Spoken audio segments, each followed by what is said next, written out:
Hello, everybody. My name is Matthew Taylor, and welcome to our special edition of the Bush Broadcast webinar series.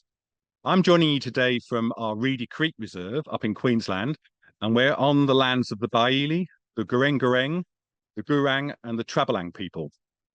They're the traditional custodians of the country I'm on today, and I'd like to pay my respects to elders both past and present, and extend that respect to any other Indigenous Australians online with us today.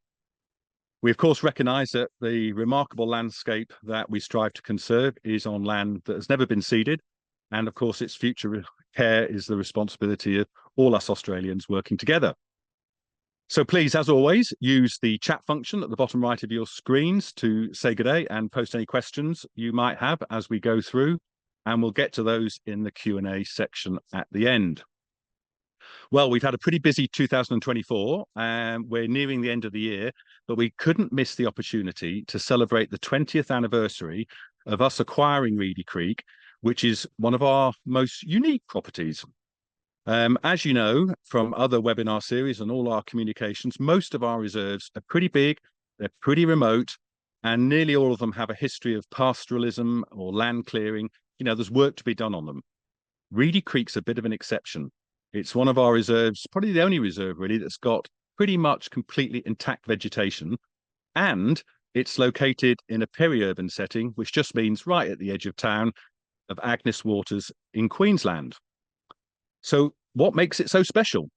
To answer that question, I'd like to introduce my two guests today.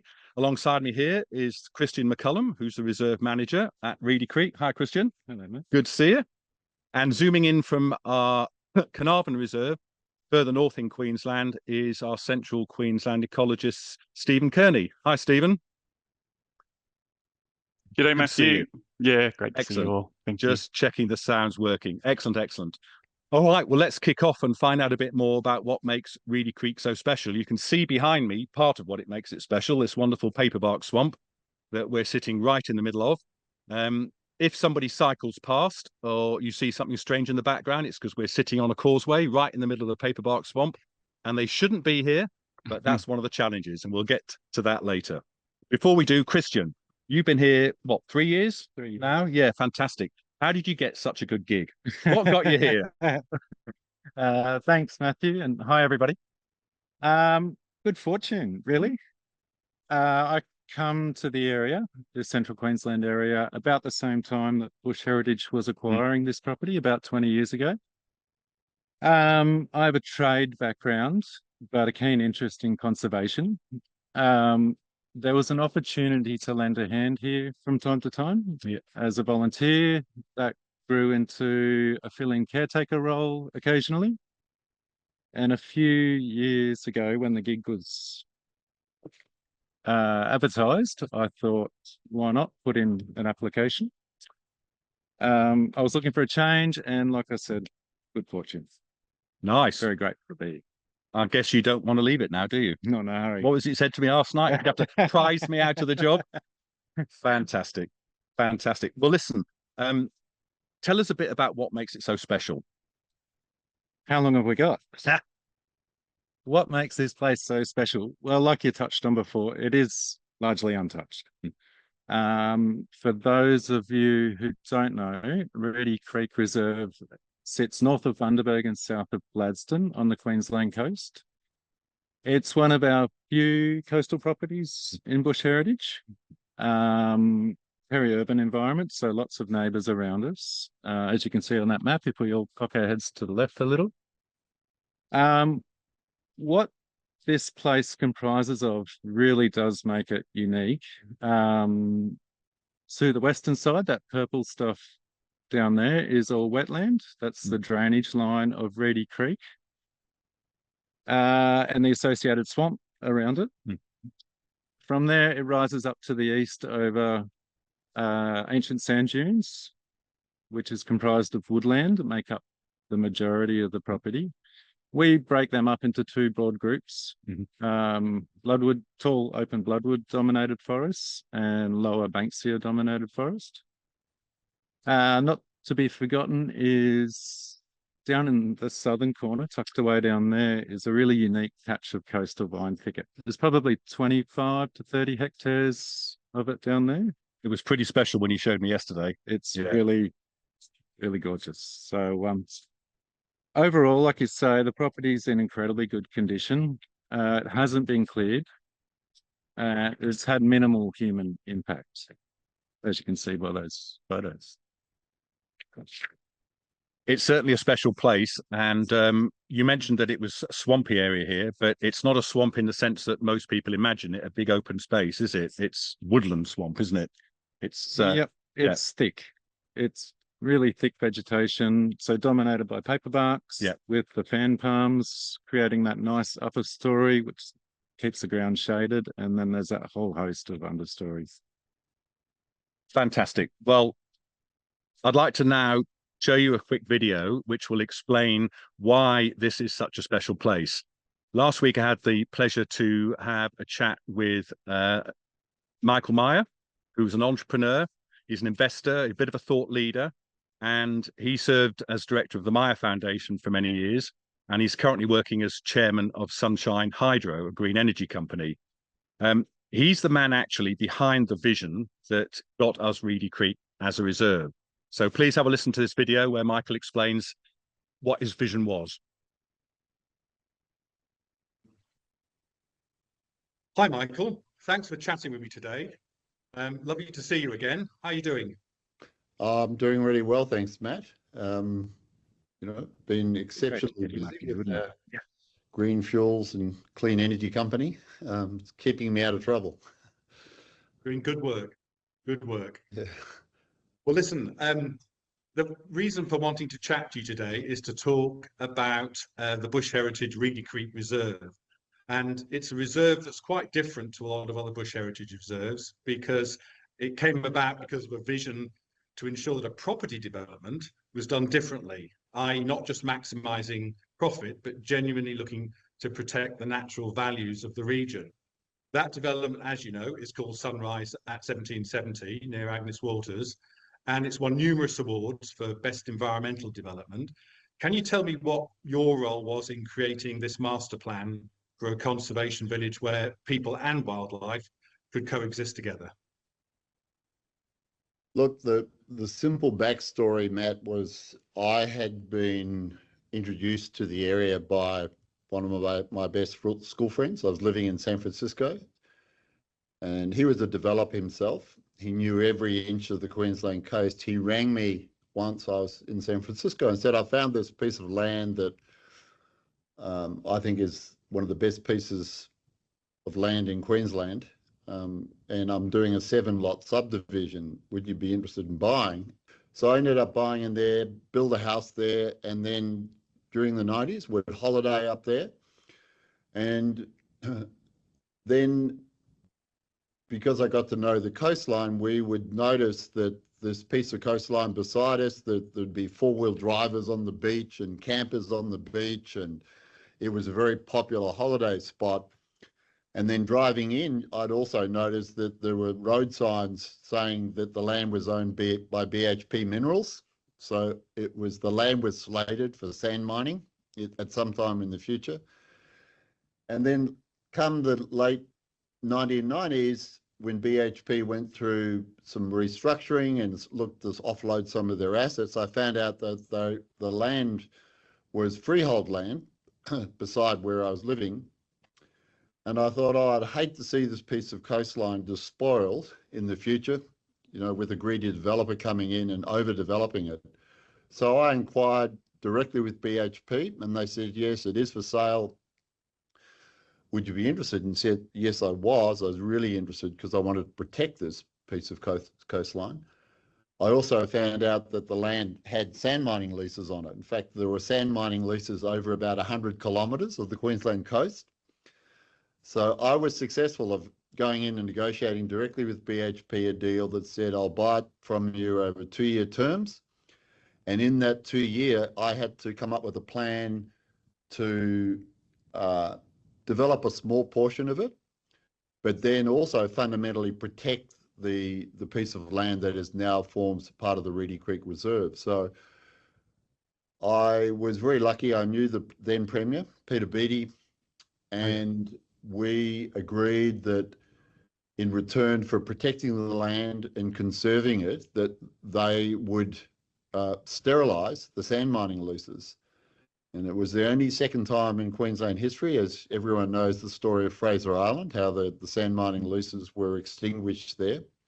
So it's a very rare occurrence that the state government agreed to sterilise the sand mining leases over this land.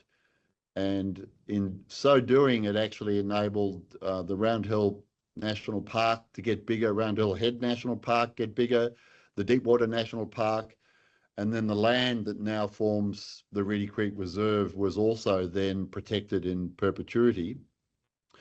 But in order to make it what I consider a sustainable development, I wanted to do this gentle coastal development where the future owners would contribute towards the conservation and protection and enhancement of the biodiversity land, of values of the land that I'd acquired. So in short, I bought 650 hectares of land. We developed about 100, not even that, 100, the Sunrise of 1770 development is about 100 hectares. And then the balance, I decided that I would give to Bush Heritage, and that became the Reedy Creek Reserve. What a brilliant scheme.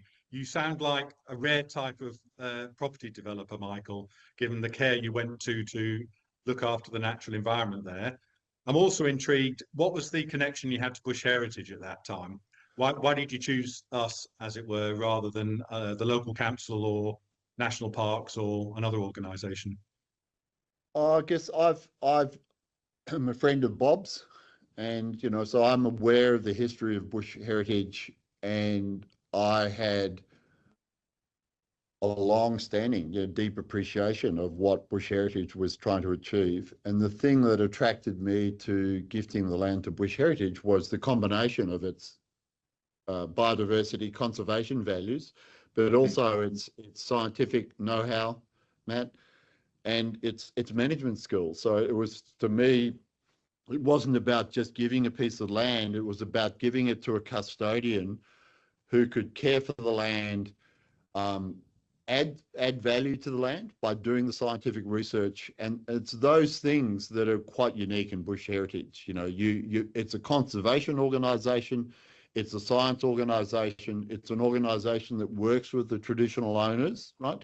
And of course is philanthropically supported by many thousands of donors, right? And I think for anyone who's interested in the protection, conservation of Australia's unique biodiversity and natural values, Bush Heritage was the right and appropriate home. So it was lovely to hear from Michael and the background to the story of Reedy Creek. Let's talk about some of the denizens of Reedy Creek. Who lives here? Stephen, you're the ecologist for Central Queensland. It's a big patch, isn't it, you've got to cover? But I gather you like hanging out with Christian and doing surveys at all strange times of day and night. You've done some freshwater fish surveys and terrestrial fauna surveys. Is that right, recently? Can you tell us a bit about that? Yeah, that's right, Matthew, and thank you, and thanks everyone. I'd like to first acknowledge the Bidjara traditional custodians of the land that I'm calling in from today, Carnarvon Station Reserve. But yeah, it's great to be here today. And yeah, with our surveys that we've been doing, we've been really lucky to be joined by a whole heap of other Bush Heritage ecologists and scientists. So yeah, we've done 2 freshwater surveys now. As you can see in the photo here, that Dr. Dean Gilligan there on the left of that photo, he's our freshwater expert and the ecologist at Edgbaston Reserve as well. So he joined us for a few trips now. And the main method we use there, as you can see there, is that backpack electrofisher. That is an amazing device that temporarily stuns fish and crayfish, enabling us to catch them in that net, and then we can measure them, or identify and measure them, count them, and then release the animals unharmed. So it's quite an amazing bit of kit that we're lucky to have Dean kind of bring with him to do this work. So and that survey, or those surveys, just turned up some amazing results. The number of freshwater fish and crayfish was fantastic. Really healthy population of native fish. unfortunately, a few introduced species, like a lot of waterways in Queensland, tilapia and mosquito fish. But probably the headline finding of those of that work was the swamp crayfish. Just on the right-hand side of that image there, it's an undescribed species from the Tanui branchiurus genus. One of those species from that genus is described. That's from around Brisbane, but the one up at Reedy Creek is new to science. It hasn't yet been described, and that finding was 100 kilometers away from the previous known kind of most northern extent of that genus. So it was, for us, it was a huge finding, and yeah, just a great, great asset for us. And yeah, as you mentioned as well, we've done a whole heap of terrestrial or not freshwater surveys, and that's been a whole swathe of different things. We've been joined by a great crew of people just to do some traditional kind of fauna trapping. As you can see there in that image, there's a drift fence, and then we put little traps along the way, and that catches reptiles. We also put out the little metal box traps for small mammals. We use camera traps, as you can see here, which kind of picks up larger species. And then we've had bird surveys, acoustic recorders that was shown before being put up by Danny Teixeira and Courtney Melton. And then we've done a whole heap of spotlighting as well. As you can see there, beautiful little sugar glider. So yeah, we've really tried to hit all the kind of taxonomic groups to try and get a gauge of what's there. And yeah, the key finding from all that work is that there's just a really nice and healthy species composition of native species. Of course, there's introduced species like anywhere in Australia, but I think because, as Christian was touching on earlier, the intactness of that ecosystem, both the woodland and the swamp and the vine thicket, yeah, the species composition is really quite healthy, and yeah, it's a real privilege for us to manage and monitor that reserve, I think. Got some nice images coming up in the background from the cameras there, haven't you? Some of the camera traps are just fantastic. They just catch the species in their kind of natural movements and habitat. They just provide a almost unparalleled kind of insight into the life of these species and what species there. Some of these species you sometimes don't even know they're there just by being there. The cameras just unlock that kind of insight. It's fantastic.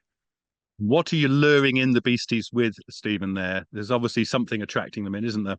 Yeah, so it's a kind of generic, yeah, there's a bait canister there, as you can see, and we just use some generic kind of tried and tested kind of trapping stuff. You make peanut butter and oat balls, which a lot of species just like the smell of. And then we put some dog biscuits in as well, which kind of attracts the species that are more into like a meat bait. So we just kind of put a few different things in the bait canisters, the smell kind of emits, and it just brings in anything that's interested. Fantastic. Now, you mentioned the freshwater crayfish, and we've got this unique species, yet still being described, isn't it? And That's fairly right. confident it's a new one. But there's another invertebrate, isn't there, that is making headlines with, and I know back in 2019, with support from Dr. Harley Rose from University of Sydney, we identified a giant burrowing cockroach, didn't we? Which I was introduced to yesterday when Christian said, "Do you want to see a live one?" And I went, "Oh, yes." So he dug into a bin that he'd got, which he was using to do a piece of research with, and out came this incredible animal that I think should be a celeb for the invertebrate world, because what a good looking beast. And it ran around my hand, and we quickly put it back in the earth so we didn't disturb it too much. Tell us, I know some people don't like cockroaches, but I think you can be the ambassador here, Stephen, and tell us why this is such a wonderful beastie. Yeah, so it's it's quite an amazing species, and the story behind it. I think for quite a long time it was thought to be there's quite a widespread giant burrowing cockroach across Queensland. I think it was thought that was what was there. Kind of just thought another species, and then we started communications and visits from Dr. Harley Rose, as you mentioned, and we found out that the one that is at Reedy Creek Reserve is really narrow range, just along that kind of the coastline at Reedy Creek. So yeah, the protection that Reedy gives that species is huge. But yeah, the species in itself is just amazing. As you can see there, they're not your typical cockroach. They are big kind of litter bugs. Christian and I have discussed maybe they need a rename just to give them a bit of a rebrand. But they're brilliant animals. Just burrow into the sand. They collect leaves and bring them down, and yeah, just their role in the ecosystem, it must be huge. We're still kind of trying to grapple with that, but yeah, they're quite amazing, and it's a privilege and a huge responsibility to protect them, and obviously all the other species that call Reedy Creek home.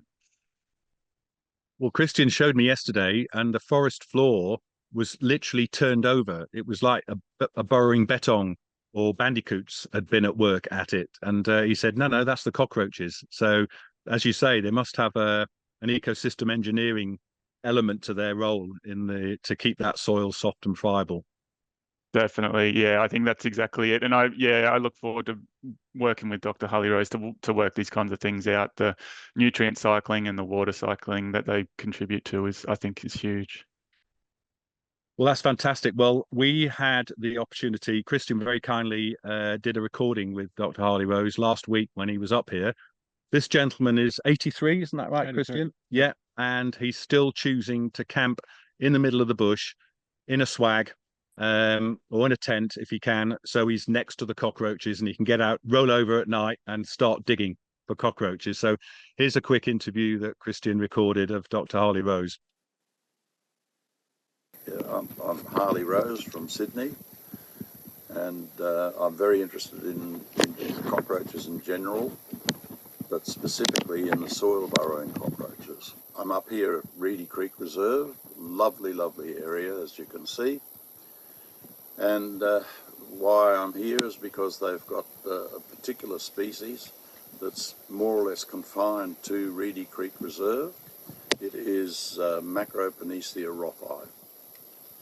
And what we're trying to do is study its biology, mainly its life history, exactly how they live, where they live, and why they live. So we've determined basically the distribution of these animals, and we've still got a little bit to go, but we think we've got that solved. And so we're just interested as to why they're in the reserve only and not elsewhere, and then within the reserve, why they go for particular vegetation types and they're not in other vegetation types. It's something that's going to take many years to be able to work that out, but we've got to make a start somewhere. And so we've got sort of scattered bits of information, and we've had this from a number of years, but we're going to try to put all of this together. And I think that we will be able to do that with a concerted effort. So, yes, work continuing on the giant burrowing cockroach. You mentioned it was very local, or you did, Stephen, very local in distribution. Christian, is it literally on our reserve, or is it slightly broader? What have we found so far? It does extend past. It has a very limited distribution. So we share the cockroaches with Deepwater National Park, the Sunrise at 1770 estate that Michael was talking about previously. And just to the north of us on Gladstone Regional Council's block, they extend into there about 30 to 50 metres. And you say share? Do they share your enthusiasm for the cockroach? They do. They do. We've had them. We got them around for an information session with Harley. Fantastic. We all see them. We're all looking after them. Brilliant. What a great way of socialising. Well, listen, that leads really nicely. I was going to ask you, Christian, managing a reserve right at the edge of town like this, I guess that means you having to work with a lot of other people to do that well. So I guess there's lots of collaborations or partnerships or relationships you must have to deal with to make your job work. Yeah, we certainly can't do it on our own. We have an amazing organisation, but we are spread out across the country. Yeah. help is only a phone call away. Very grateful for that. But the network here in Agnes is really strong. So sharing our southern border with deep water, working with National Parks and Wildlife Service. The housing estate at Sunrise at 1770 has a real environmental pedigree. So we do get donated a shed and lots of support from those guys. To the north, we have Gladstone Regional Council, which borders our property. The environmental team there is gold. We also do cultural burning work with Gladstone Council's cultural burning team. It does extend past that, though. Agnes has a really strong conservation mindset. Organisations like Agnes Conservation Community are wonderful. Agnes Development Watch, and every outcomes are better if we all work together. Fantastic. So fire, conservation on the ground, specific species groups. That's quite a gang you have to manage, isn't it? Yeah. Luckily, the Rural Fire Brigade here is we speak regularly, especially this time of year when it's drying out. Yeah. We're a large landholder right next to town. Yeah. And I guess local development is the key, isn't it? It's the Queensland coast. Everybody wants a house here to live here, so development must be a continual challenge. How do you manage that, and how does that impact on the work you do? The fact that there are more and more people coming to live nearer to the reserve. Yeah, well, Agnes Water and 1770 are boom towns. Huge population increase in the last 5 years, particularly since COVID. There's a picture of our property. That's a little walking track that we have had here for many years. It's about 400 metres long and showcases the wetland part of the property. But with the influx of people, that has grown exponentially. So we've had to shut it temporarily just to be able to give the place a rest and deal with some of the challenges of parking and that sort of thing. Population growth in Agnes. Yes, we get more people coming through the reserve. I suppose trespassers as such. As an example, yeah. There should be no horses in Reedy Creek. It's a big part of the job. Yeah. Is to keep this place for nature. Yeah. It's why it's a nature refuge. It's why it's recognised with all the other protections that it has got. And I think it's important. A lot of these places have been quite extensively cleared along the east coast of Australia. Yeah. And this is like we were saying, intact. Yeah.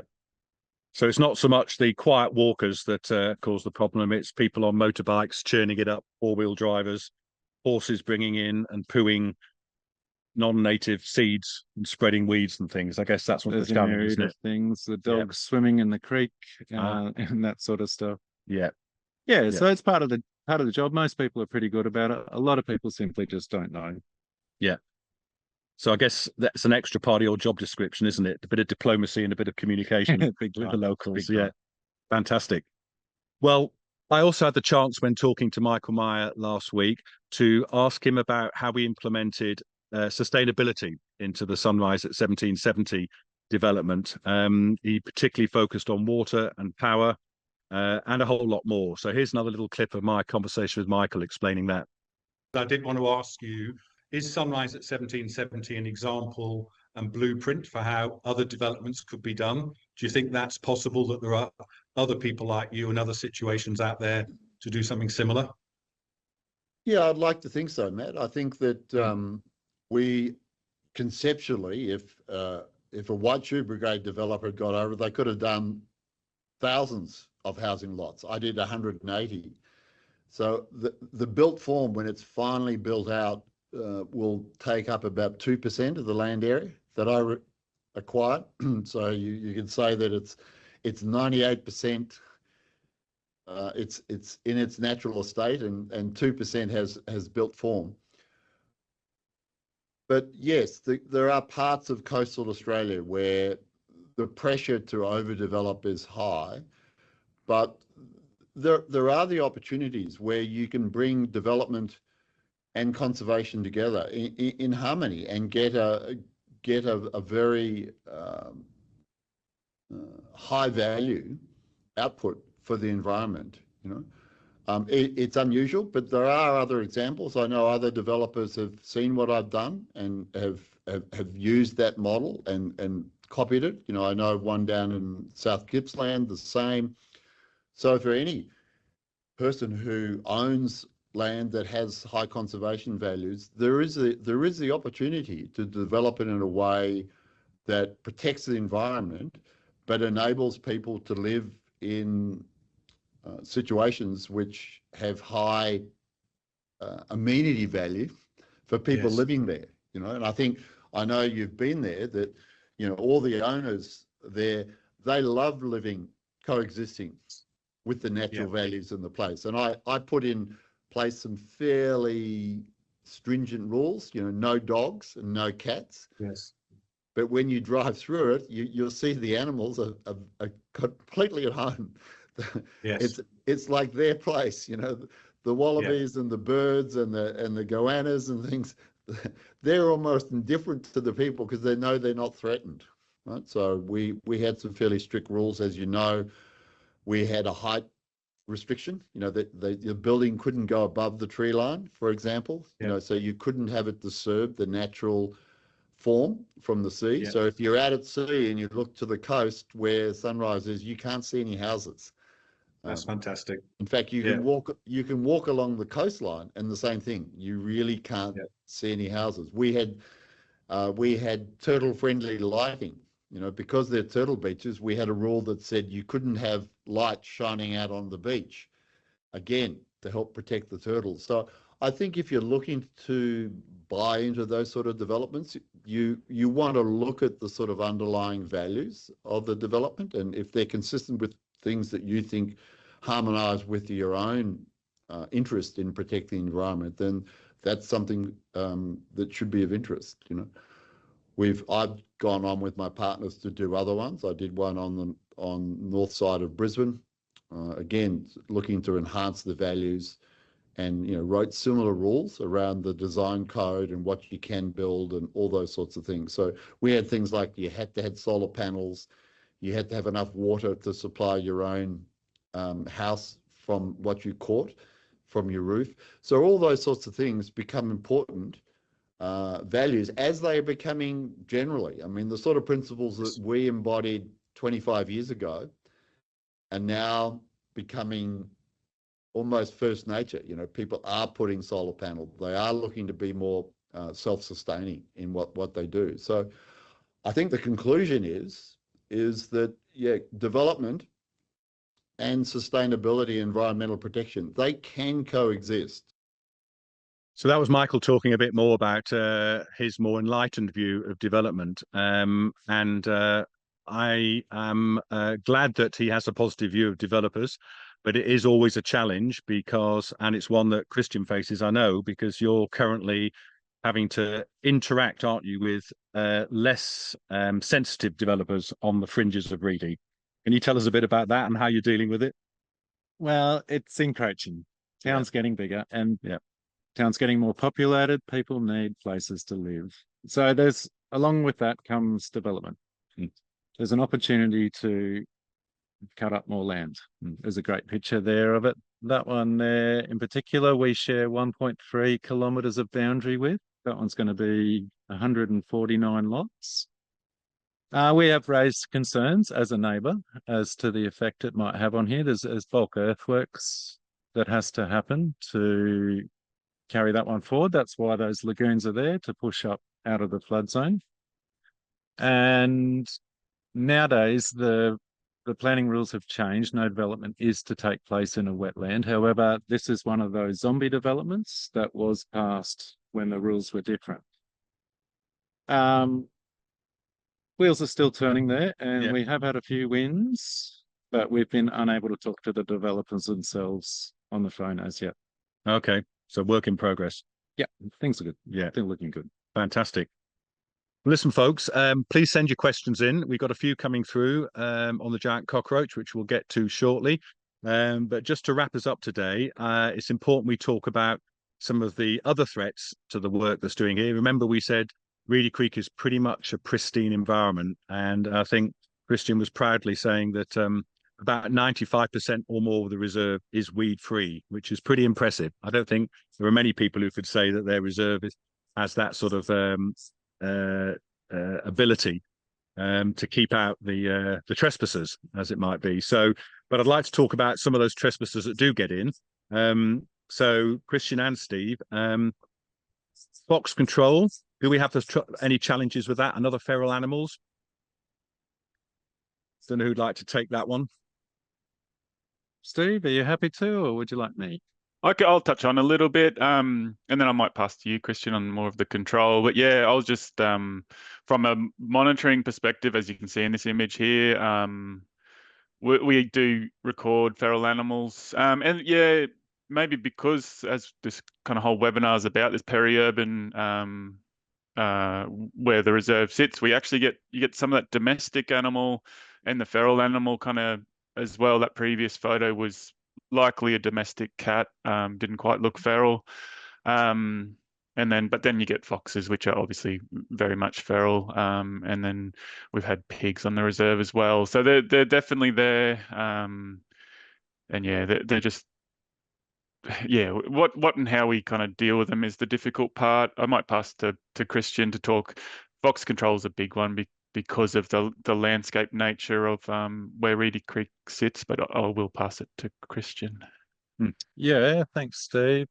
Fox control is one we take pretty seriously. We're not far away from the beach here, and marine turtles nest here every year. Those turtles, their nests can be predated upon by foxes.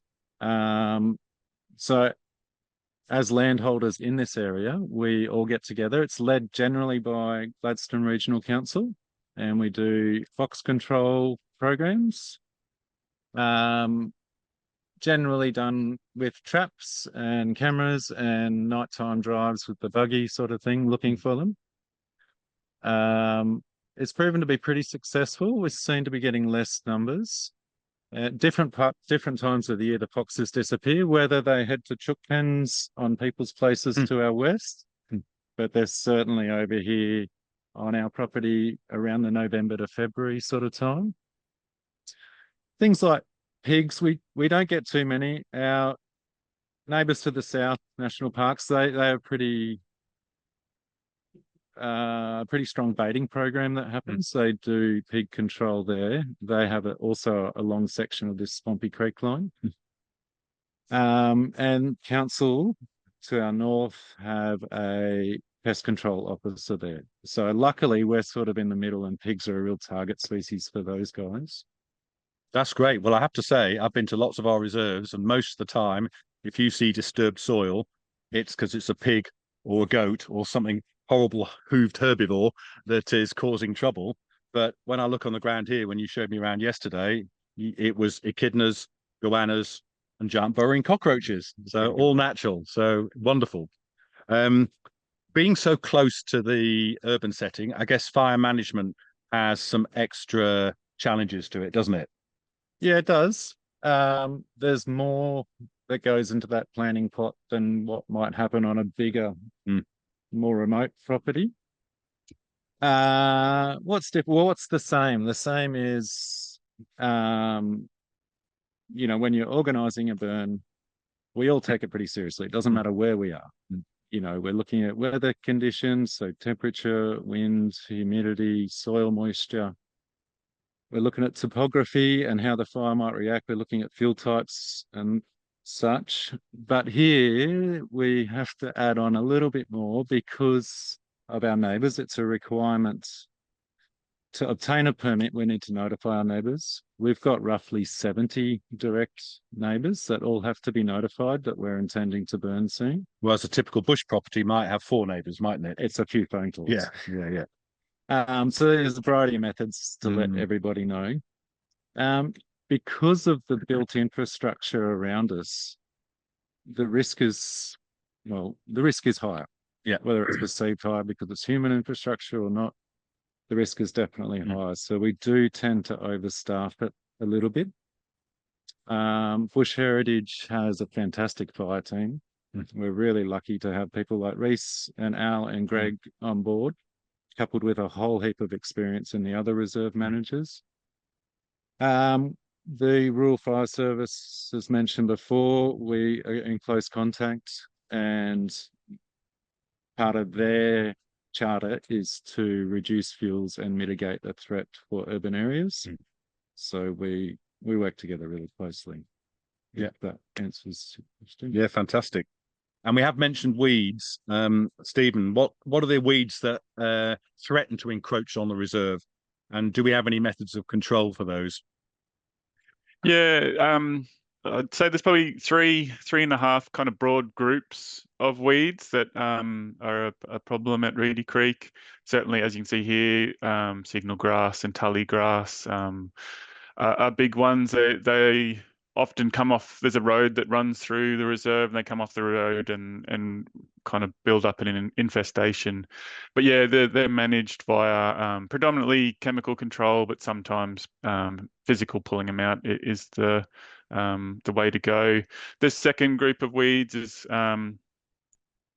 kind of like can be seen here. You'd probably call it a woody weed. There's quite a few of those. Just to name a few: wild tobacco, pepper tree, devil's fig, lantana, an umbrella tree, and those ones. Some of the spots have got a bit of an extent and they're quite large. So physical pulling is probably the best way to deal with them.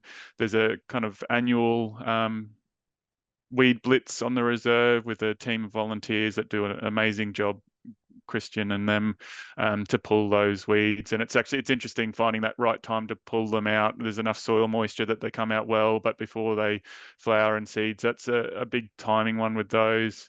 The third group of weeds is just the kind of annual herbaceous weeds that are probably all along the Queensland coast, like billy goat weed or Praxellus as it's known, and fleabane. They're quite difficult, prolific seeders, so chemical control, or if they can be pulled before they seed, you probably prevent that next generation coming through.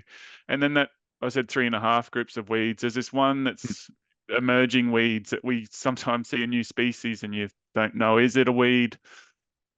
Because if it is, getting onto it when it's a single plant is far more effective than waiting for it to kind of expand. So yeah, getting those ID'd confidently, understanding if we need to respond, and then obviously categorizing them into one of those other 3 groups. So they're the big ones that do take up a decent amount of time on the reserve for sure.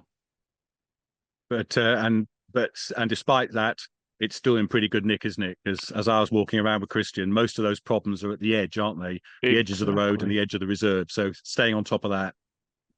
That's spot on. Yeah, those edges, like it's a fundamental thing in conservation. Edge effects. That's it. So the more we can halt that spread or reduce reduce it is fantastic. Yeah. Yeah. Well, Christian was telling me he has a gang of volunteers that come in and how he eggs them on competitively to get deep into the lantana and cut and paste that to get rid of that when that pops up. So again, a testament to your work, I think, collaborating locally with different groups. And a big thanks to any of those volunteers that may be on this call this morning. Yes, we suspect there are some locals listening in today to hear some work from the inside, and they're probably working out exactly where we're sitting right now based on the background. Well, listen, chaps, thanks for answering those questions. We've got some questions that are coming through now from our audience. So I'll get onto those and see if we can come up with some answers to that. The first one is a really good conservation question. With our giant burrowing cockroach, if its distribution is that limited, then catastrophic events are the sorts of things that can wipe out small populations in very limited ranges, aren't they? Have we yet got to the point where we've considered insurance populations, captive breeding, that sort of thing? Is that a question for Dr. Harley-Rose, perhaps? I imagine it must be in his thinking. I can have a go at that, Christian, and then maybe pass to you if that's okay.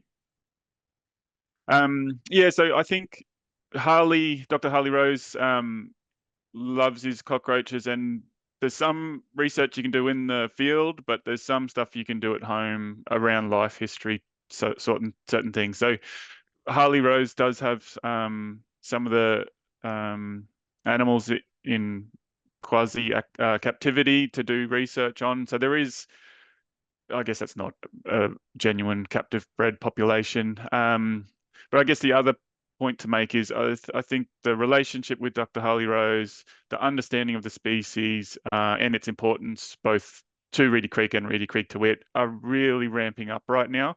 So I think we're at the kind of early days of getting our head around these things, about how important it might be to do these things. So I guess I'll just say I think these discussions are really coming into the front now. So a great question though. Thank you. Yeah, it is a good question. These cockroaches have been around for a really long time. They are not just happy in the sand in the woodland, they also are quite happy in the rainforest, and we believe that's probably where they evolved. There is thought to be that they evolved from the giant the wood-eating cockroach about 3 million years ago. So they have lived through all sorts. I think it's possibly a good idea to have a backup population, but at the moment they're really healthy. The amount of cockroaches on this property alone is diabolical. Yeah, they've seen droughts, they've seen fires, they've seen heat waves. You know, we are learning about them, and it's probably not a bad idea. Didn't you tell me that at the end of the dry season, the first big rains, you can come out and the forest floor is heaving with them? Yeah, it's called a run. A run of cockroaches. Wonderful. We don't know what they're doing, whether they're pairing up, whether they're looking for new territory, whether it's the babies exiting the nest all at once. We have no idea. So much work to be done. It's really interesting. And often we find that whenever we seek to answer a question, it raises 5 more. Of course, that's always the way good science works, isn't it? Unfortunately. Well, there's a second question here about the cockroach, and you mentioned that it might be nice to give it a different name. Have we had the opportunity to ask some of the local traditional custodians whether they have a name for it? It's a great idea, and we haven't done that. No, great. But I think we should. So thank you for the questioner for that one. That's an excellent suggestion, and that could certainly help in its PR if help is needed for such a glorious beast. So thanks for that one. Now, another question's come in asking about regulating use and reserve rules. Given we're so close to town and with the development, the question is, could we put up the barricades basically and enclose it? And is the cost and in construction of doing that worth it? And I guess part of that story needs to be, would we actually want to do that? It's always a challenge, isn't it, Christian? Depends on the type of barricade we're talking about. I don't think we want to fence the entire place. We want things to be able to move through, just not the humans. Yeah. We have got considerable barricades. We've managed to pull up pretty much all of the four-wheel drivers. That's worked really well with concrete blocks and good gate hardware. There's still more to do, but it's proven to be really effective. Motorbikes are a really hard one to stop. There's dozens and dozens of signs explaining what this property is along the western side of the property where we have the problem with people entering it. The best way seems to be at the moment is with the 4G cameras and a presence here on the reserve. So you having a little bit of a stern chat with people when you meet them. Yeah, and word gets around. Yeah, excellent. Another question that's come in is, have we got cane toads here, and have they wrought the damage they've done elsewhere? Yes, we do. There's plenty of cane toads, unfortunately. They're not as thick as some other places. Years ago, we thought we would see a declining in the monitors and the goannas, the frillneck lizards and that sort of thing. In recent times, we've seen a huge increase in their population. So whether they've worked it out and how much effect, I'm sure they're having quite a reasonable effect, cane toads, but it's not something that we can control. Yeah. It's that they're such a challenge, aren't they, cane toads? But it sounds like you may have experienced that classic, initial reaction when they all try it and they die off, and then they learn behaviorally not to, and then gradually the populations build up again. Yeah, which would be yeah, I nice. think Yeah, so. yeah. Well, we certainly, in our little drive around yesterday, we saw a lovely frill neck, didn't we? And a lace monitor and some skinks. So the population seemed to be good. There was one behind us just before. Oh, was there? Didn't even see it. Wonderful. Question about water quality and quantity. That's very perceptive question, I think, because water is abstracted here for the town, isn't it? And it is impacting. And are there any risks to water quality as a result of increasing development? Steve, would you like to have a look at that, seeing as though we've been working on that recently? Yeah, so yeah, definitely it's both there's impacts on both. There is, in terms of quantity, there's definitely water extraction from, there's an aquifer under Reedy Creek Reserve, which is used to supply water with town with water, which yeah, everyone needs water, so it's understand why they're doing it, but it isn't without its impacts on the reserve, particularly when we get into a drought and obviously the aquifer level drops. Some of that above ground ecosystem is likely reliant on that groundwater. So we yeah, definitely see an impact. The other thing is there's an overland flow impact on the water quality as well. The catchment above Reedy Creek, as much as there's current proposed developments, which is going to have a huge impact potentially, there's a lot of properties above the area as well, which all have dams. So potentially over the last 100 years, there's been a significant impact on the water quantity and entering the reserve. Water quality is definitely another aspect of all of that. We have really ramped up our water quality monitoring, and that was thanks to Queensland government grant as nature refuge landholder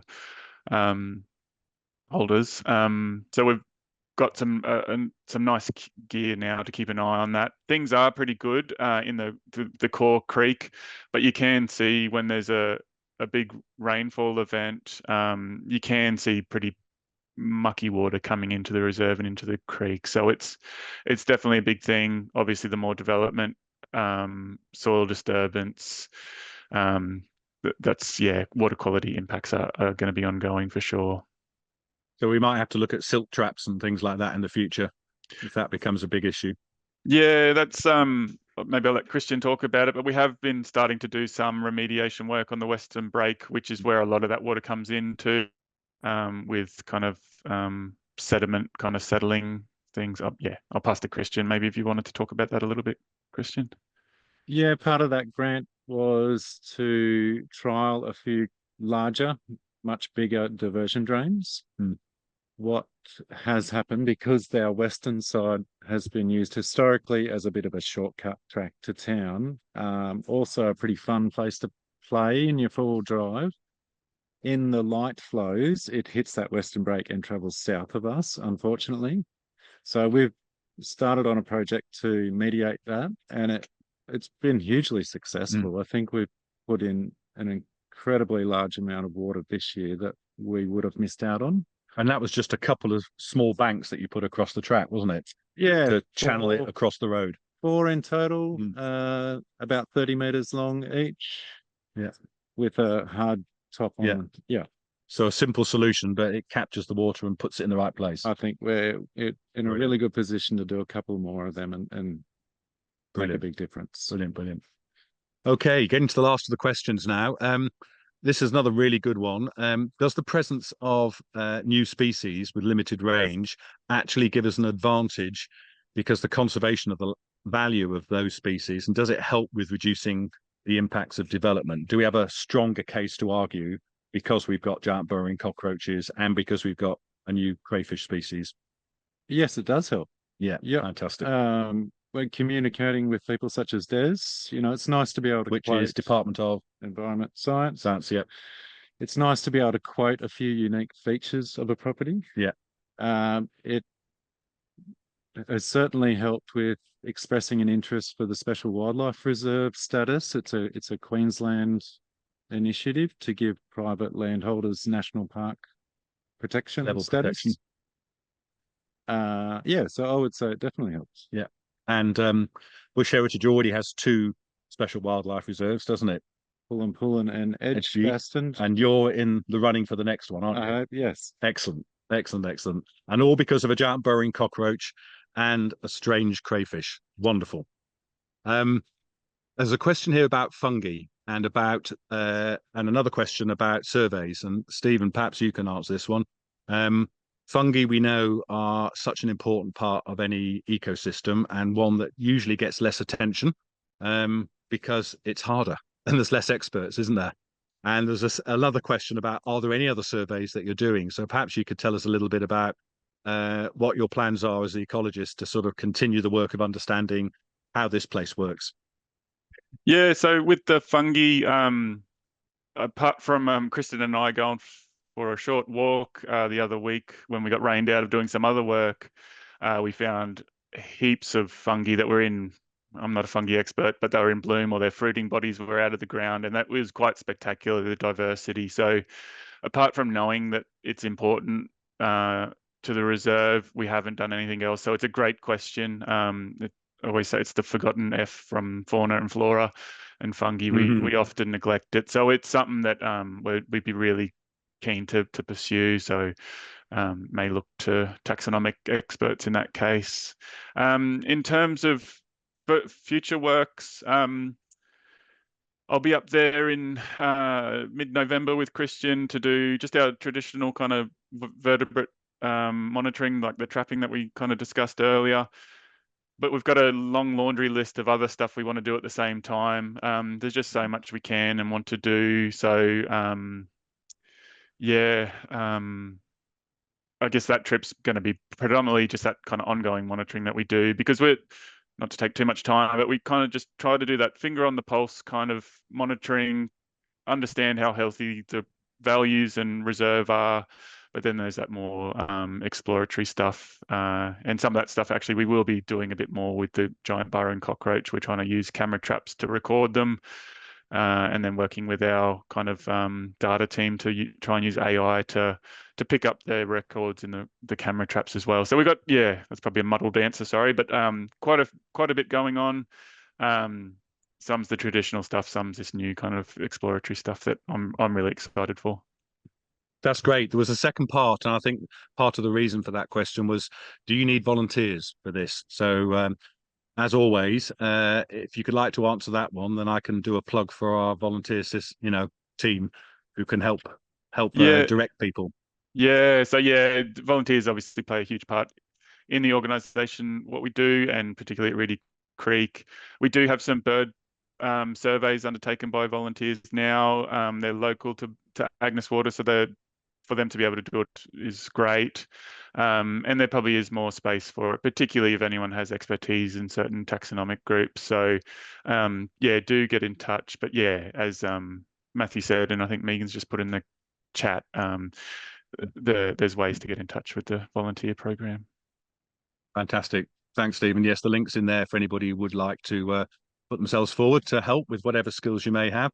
There was one final question. I think I can probably answer that, which is how do we cover the management costs of Reedy Creek, which is not just Christian, but it's obviously his works and it's all the time of all the individuals involved. And part of that answer is quite an unusual situation, which goes with Reedy Creek being Reedy Creek, which is we actually get a sum from Sunrise at 1770, don't we, as part of the arrangement, which is a sort of currently an in perpetuity payment, which helps support the role.